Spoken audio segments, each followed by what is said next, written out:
Hey folks, this is Rhykker with a gaming news wrap-up video where we discuss the happenings of the week. This week's topics include a datamined World of Warcraft pet that may point towards a Diablo 2 remaster, the reveal of a new Path of Exile League, the topic of girls in the Overwatch community sparking huge debate, and more. As always, discussion timestamps are in the video description. Feel free to check out last week's episode, and make sure to ring the sub notification bell to be alerted of new Saturday episodes. Our first topic here will be about Flash games. You guys remember those, right? Newgrounds, Congregate, Miniclip. The era of Flash games defined my adolescent years. It was a time when there were a ton of free silly little games on the internet. People were excited to make these, and we were all very forgiving and not too judging of them as well. But it was a wonderful time of creativity, completely devoid of any form of monetization. Back when games were meant to be fun and not thinly veiled cash grabs. Well, in case you're not aware, by the year 2020,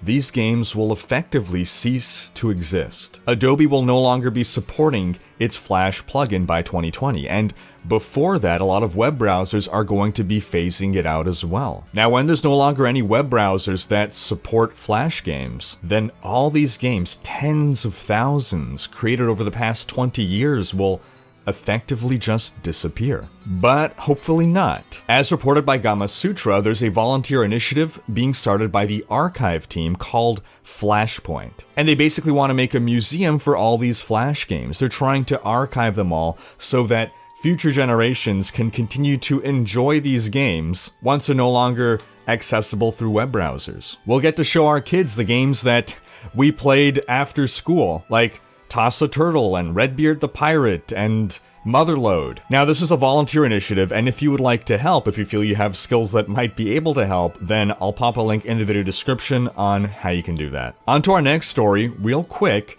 Thanos has arrived in Fortnite Battle Royale, a limited time game mode that is solo queue. It's free for all. You can't queue with a group, unfortunately, but it's a limited time game mode where an infinity gauntlet spawns on the map, and whoever grabs it becomes Thanos, superpowered, tons of health and shield, a special move set, and it's really something to experience. Ultimately, Thanos is nowhere close to as overpowered as he probably should be, but I must say that I really did enjoy the fear of hiding literally in a bathroom while Thanos is going around smashing up the soccer stadium not 50 feet away, and I'm just praying that he doesn't come check the bathroom. On to our next story. As reported by the BBC News, a 30-year-old Romanian World of Warcraft player has been sentenced to 1 year in prison. This is due to a number of DDoS attacks he performed on Blizzard servers back in the year 2010. He basically took down the servers, made it such that players could not log in, couldn't play, so Blizzard lost revenue. They also effectively sued him for $30,000. Which he has paid. But beyond just paying the $30,000, he was actually extradited from Romania to Los Angeles to face the charges, and again, he'll be serving 1 year. Now, the funny part of the story is that his motivation was, quote, a juvenile desire to beat his rivals. So I guess when he couldn't log in, he would take down the servers so other people couldn't log in. Risky move, but didn't pay off. On to some Path of Exile news. The devs put up a post on Bestiary League. Basically, once the league ends, the bestiary mechanics will not be making it into the game. Quote, while the Bestiary League took a lot of effort to make, and we spent a lot of time improving the league after its release, we have decided not to retain any element of the league in the core game for now. He later went on to add, quote, however, there may be some parts of Bestiary we will use in future content, and it is possible we would bring Bestiary back for short-term events. Now, the cited reasons in the post for dumping Bestiary and not implementing it into the core game have to do with how much work it would be to maintain it, to maintain the balance of it, all the various mechanics with new stuff coming in the future. But I can't help but feel that the community's lukewarm reception to the league mechanics played a bigger role in this decision. Basically, why bother putting all this effort into maintaining these bestiary mechanics if the majority of players don't especially like them? But what are your thoughts on this? Will you be sad to see the Bestiary League go? Personally, I was really hyped about Bestiary before the league started. It seemed awesome. Then this league, I played more Path of Exile than I ever have. It's still a casual level. I'm level 88. I did my Uber lab, I've got my Atlas to 113 out of 157, and I basically started ignoring the bestiary mechanics about a week into the league. But thankfully, the new league Incursion was revealed. I'll drop a link to the trailer in the video description, but I'm very hyped about it. That said, I was very hyped about bestiary too. But as you can see, there's a very Mayan versus Conquistadors vibe to it. We're traveling back in time to when the Baal temple was being built. And while we're in the past, we can make changes to the Baal temple to affect its state in the present. So that when we go in and loot it, the decisions, the choices that we made in the past will have some effect. And while you're in the past, the more inhabitants you kill, the longer you extend your duration of your stay. You have a timer that keeps rising as you kill enemies. And overall, it just seems like really cool, really interesting mechanic to be able to have that effect, altering the temple itself in meaningful ways that will affect how you're able to loot it in the future, present. And the league as well will also come with tons of new items, new skills, skill revamps. Again, full details will be in the video description. And on the topic of the skill overhaul, the devs have also posted their 5th blog post on their plans for different skills. In this post, they discussed a complete overhaul to Incinerate. They discussed adding a new effect to Infernal Blow, damage buffs to Freezing Pulse, to Ground Slam, and more. If you want to read the nitty-gritty, again, link below. Alright, on to some Diablo news. A data mine in World of Warcraft is getting a lot of people excited for some potential new content coming in the world of Diablo. Basically, WoW had data mined this new pet that will be coming in the upcoming World of Warcraft expansion, Battle for Azeroth. The pet's name is Baal's Dark Sign, and it seems to be an adorable little evil goat with 4 horns, an earring, and evil, sinister-looking glyphs all over its body. The flavor text reads, "Not much is known about this otherworldly minion." Now, I pronounce it Baal and not Baal because of the obvious name pun, because goats go ba, so Baal. But the big question for me is this a reference to Baal from the Diablo universe? In Diablo lore, Baal is one of the prime evils. He's the Lord of Destruction. He's the boss in the Diablo 2 expansion. Baal, however, is also a name that exists in real-world mythology. In 17th century demonology, Baal was considered to be one of the 7 demon princes, and the right hand of Satan. If you trace the name Baal back even further, you'll find it mentioned in the Hebrew Bible as a Canaanite deity. And in a demonology book published in 1818 titled Dictionnaire Infernal, or Infernal Dictionary in English, you can find this illustration of Baal. Note the numerous spider legs, similar to Baal's depiction in Diablo 2. Now, Blizzard pulls a lot of Diablo lore from real-world mythos, warped and modified to be something unique, but with a familiarity to it that grounds it into the real, which adds a certain element of horror. So this Baal may be a Diablo-themed pet, or it may simply be drawing upon the same real-world inspiration that the Diablo devs drew upon when designing Baal. That said, it would seem odd that no one on the Warcraft team would realize that players would make the connection to Baal from Diablo. I mean, I can't imagine that no one on the team has heard of Baal. So let's get back to what we know for sure. We know for sure that this pet was data mined, this name, this model, it's coming in the game, and there's been no announcement about it, however. So we don't know what it is tied to. World of Warcraft has a ton of pets that you can acquire in different ways, but they do have a lot of cross-promotional pets. If you look at the pets that resulted from cross-promotions with other games, we can see that they have the Baby Winston pet for getting the Overwatch Collector's Edition. They have the Mini Thor pet for StarCraft 2 Wings of Liberty Collector's Edition. The Baneling pet for StarCraft 2 Heart of the Swarm Collector's Edition. The Zeradar pet for StarCraft 2 Legacy of the Void Collector's Edition. The Fetish Shaman pet for Diablo 3 Collector's Edition. The Treasure Goblin pet for Reaper of Souls Collector's Edition. And then there's also the Graves pet for reaching level 20 in Heroes of the Storm. That's a free-to-play game, so there's no Collector's Edition to get there. Then we also have cross-promotional pets for events like BlizzCon, be it a virtual ticket or a real ticket. For BlizzCon 2005, you got the Murky pet. For the Worldwide Invitational in 2007, you got Lucky. For the 2008 Worldwide Invitational, you got Mini Tyrael. For BlizzCon 2009, you got Grunty.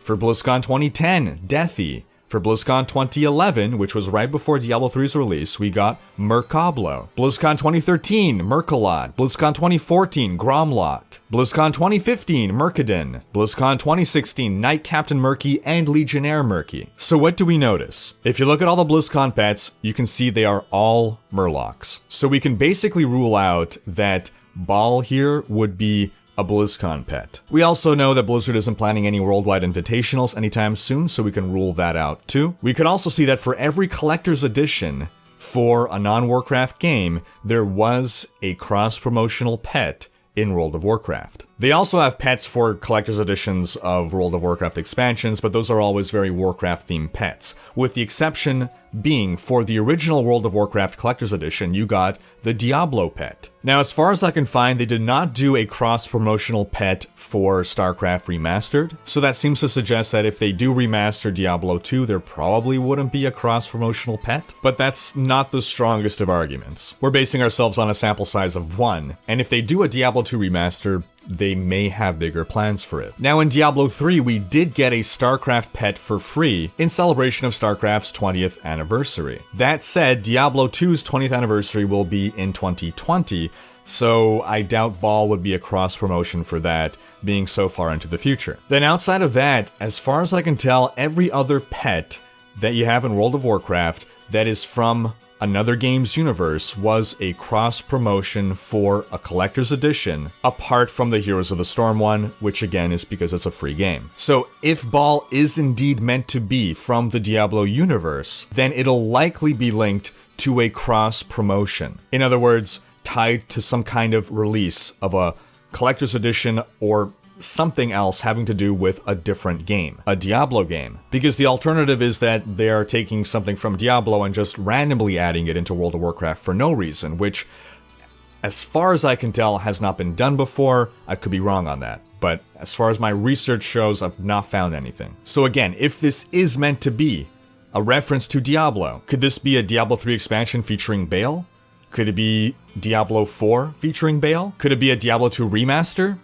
Who knows? When I think of Baal, I think of Diablo 2. So that does make me lean towards Diablo 2 Remaster. But here's the other thing about the other cross-promotional pets. They are all very obviously, clearly from their game's universe. There's no question that they are crossover pets. As for this goat, I'd say it's a stretch at best to say that this is from the Diablo universe. So ultimately, this could all mean nothing at all. And personally, I think that this pet was not meant to be related to Diablo. It's just an unfortunate coincidence to get us Diablo players hyped, but what do you think? Is this Diablo 2 Remaster confirmed? Is this some new Diablo Collector's Edition content confirmed?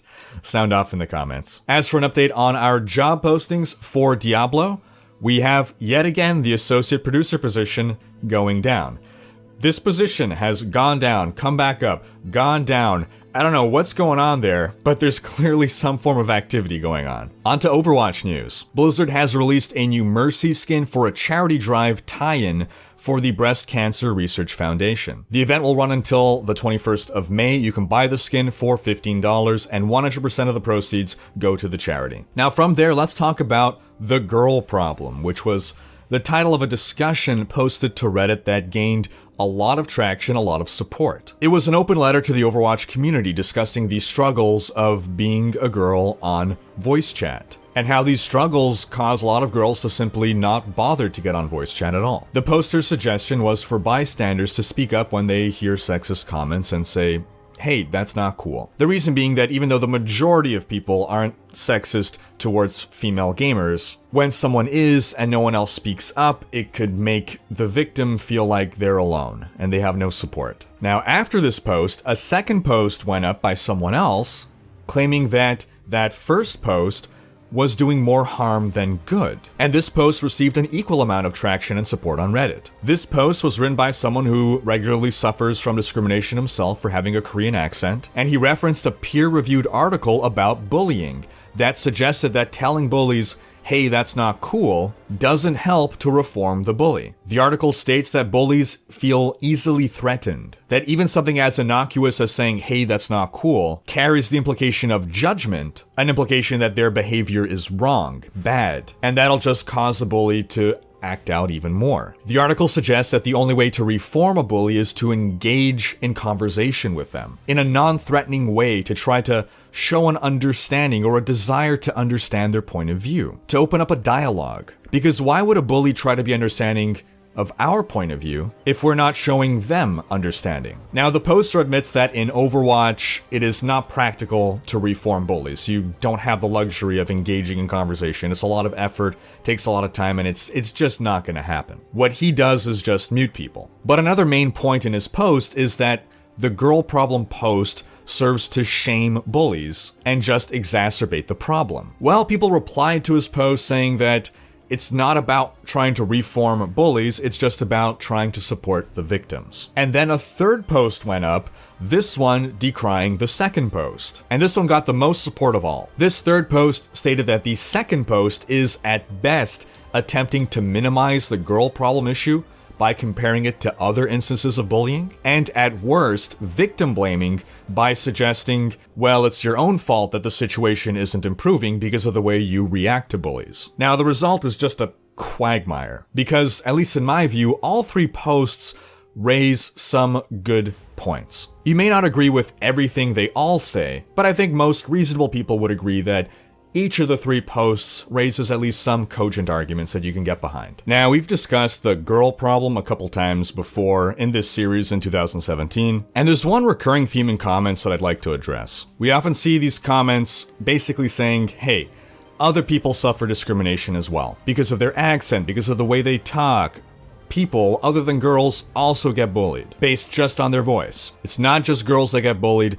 Everyone gets bullied for one reason or another. And my response to that is, if I were to tell you, hey, I think it's a problem that there are starving children in Africa, would your response be, well, what about the starving children elsewhere in the world? What about India? I don't know why I'm doing this voice. My point is, you wouldn't invalidate my discussion on the basis of it not being an all-inclusive discussion. You know that if I'm talking about the starving children of Africa, I'm not suggesting that starving children elsewhere in the world are unimportant. Talking about one specific issue doesn't minimize other issues. It doesn't even suggest that it's more important than other issues. If I talked to you about the issue of my neighbor's dog pooping on my lawn every morning, you wouldn't come back to me with, well, so what? There's an earthquake in Mexico. So this is what the third poster meant by minimizing the girl problem. It's such a common argument to see whenever the girl problem is raised. Other problems exist too, so why are we talking about this one? Well, what are you implying?